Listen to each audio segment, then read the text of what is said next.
proclamamos lá fora a bênção dos ramos. A bênção é dada na hora que o padre faz em nome do Pai, do Filho e do Espírito Santo. E a água é só um sinal visível da graça invisível, tá certo?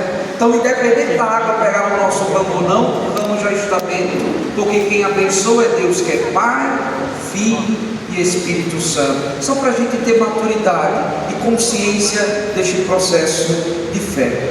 A liturgia de hoje ela é de uma beleza sem fim e deveria nos emocionar muito, porque a primeira condicionante que a liturgia nos coloca hoje é a certeza de um amor infinito, de um amor sem limites de Deus por nós. Quem é pai e mãe aqui sabe como é difícil ver o filho sofrer.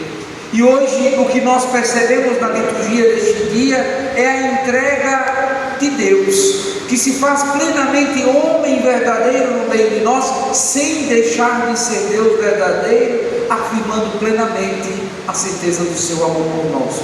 O domingo de Ramos, assim conhecido na liturgia da igreja, é aquele que marca a entrada de Jesus em Jerusalém. É importante a gente entender o que isso significa. Jesus não nasce em Jerusalém, Jesus nasce em Belém, perto de Jerusalém. Mas a vida toda de Jesus foi no norte de Israel, em Nazaré, na Galileia. É tanto que Jesus é chamado o Galileu.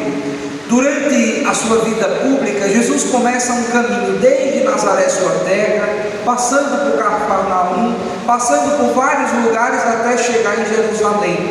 Quem melhor nos descreve isto entre os evangelistas é Lucas, que é conhecido como o Evangelho do Caminho. Lucas o tempo todo coloca Jesus em caminho, sobretudo do capítulo 9 ao 19.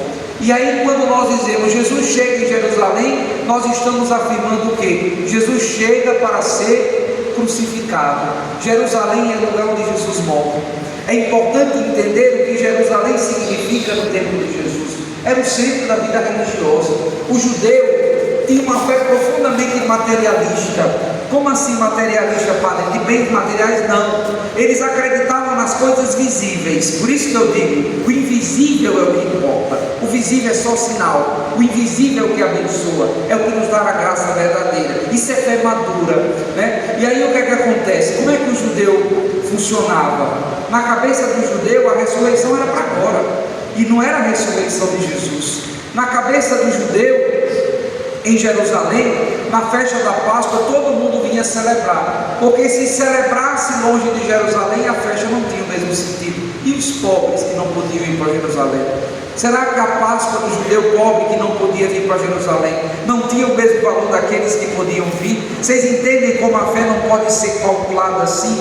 Quando eu visitei Israel, em Jerusalém, em 2013, com Lenira, eu lembro que uma das coisas que me chamou muita atenção é porque perto do templo, do antigo templo de Jerusalém, né, que não existe mais o templo, só o muro, que nós chamamos de Muro das Lamentações, e eu pensava que era das Lamentações porque um dia os judeus tinham lamentado a derrubada do templo. Não, todo dia lá tem judeus ortodoxos chorando, ou fingindo que estão chorando a derrubada do templo, lamentando, né, a derrubada do templo. Inclusive as mulheres não podiam rezar no templo. É um pouco interessante essa lógica que nós criamos da religião.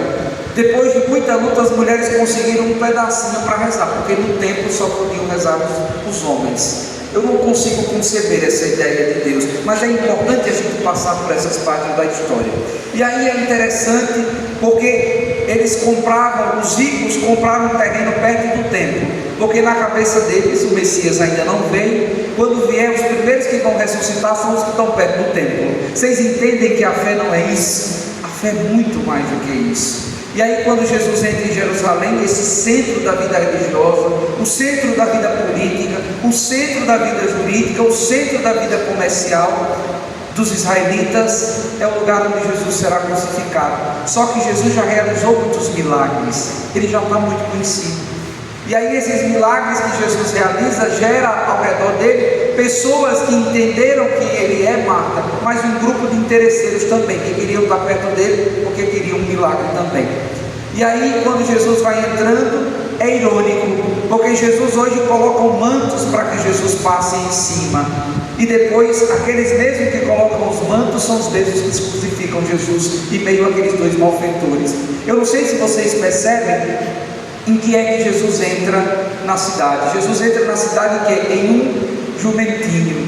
Esse sinal que Lucas coloca no jumentinho é uma antítese daquilo que Paulo viveu. Paulo era um homem rico. Vocês lembram em que era que Paulo andava? De cavalo. Os ricos andavam a cavalo. O jumentinho, sobretudo o jumentinho no diminutivo, é uma característica clara da humildade daquele que entra em Jerusalém.